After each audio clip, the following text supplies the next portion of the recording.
रेणुका की शादी कुछ ही दिनों पहले शास्त्री नगर में हुई थी। रेणुका बहुत ही आलसी लड़की थी। वो दिन भर बेड पर सोती रहती या फिर मैगजीन पढ़ती रहती और घर के काम भी धीरे धीरे ही करती। एक दिन उसकी सास उसके पास आती है। बहू, आज बेसन का चिला बना दे, बड़ा मन कर रहा है।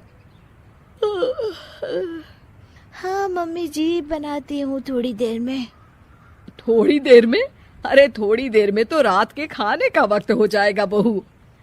अच्छा मम्मी जी, तो फिर आप रात का खाना ही खा लीजिएगा ना। हे भगवान, कैसी आलसी बहू मिली है मुझे, हर काम को बस टालती ही रहती है।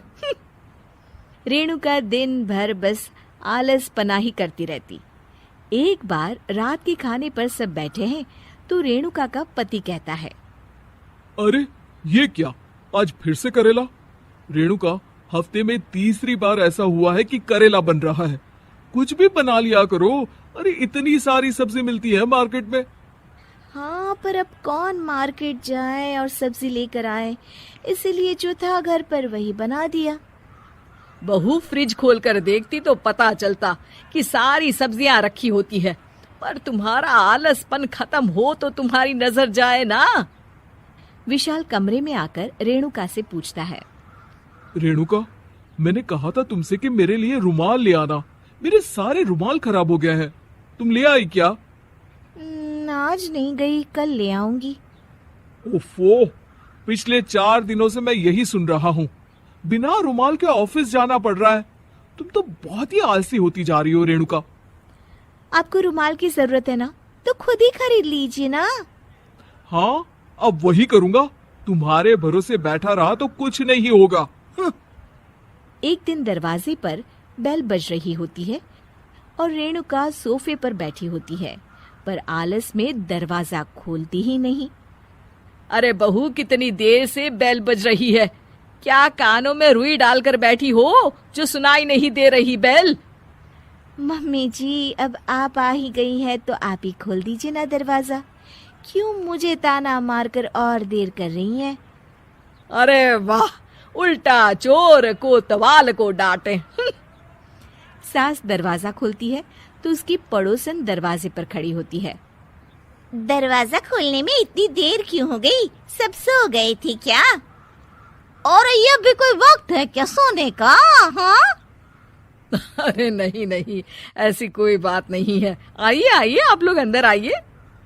ओफो, इन सबको भी अभी आना था। अब मम्मी जी लगा देंगी मेरी ड्यूटी किचन में। बहू, पकोड़े तल दे। बहू, चाय बना दे। अरे बहू, सो गई क्या? कब से आवाज दे रही हूँ। जा, चाय बना कर लिया। हाँ मम्मी जी, अभी जाती हूँ थोड़ी देर में। सास रेणुका को आंख दिखाती है। मतलब थोड़ी ही देर लगेगी चाय बनाने में, अभी ले आती हूँ, बस झटपट। रेणुका रसोई में जाती है और इसी आलसीपन में वो चीनी की जगह नमक डाल देती है। जैसे ही सब चाय का घूंट भरते हैं, चाय थूक देते हैं। थू थू थू थू, ये कैसी चाय बनाई है तूने रेणुका? इसमें तो सारा नमक भरा है।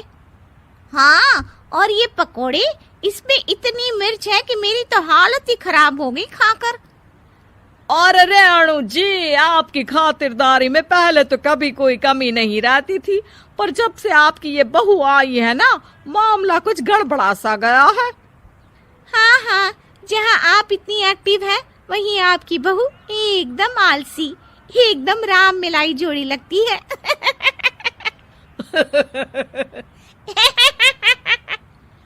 अच्छा जी, चलते हैं अब।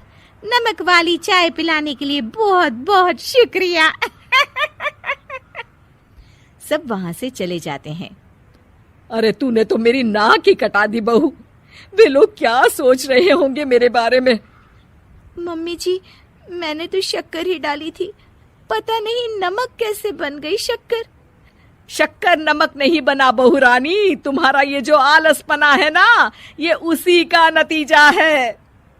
सॉरी मम्मी जी, अब मैं ये आलसपन छोड़कर सारे काम अच्छे से मन लगाकर करूंगी।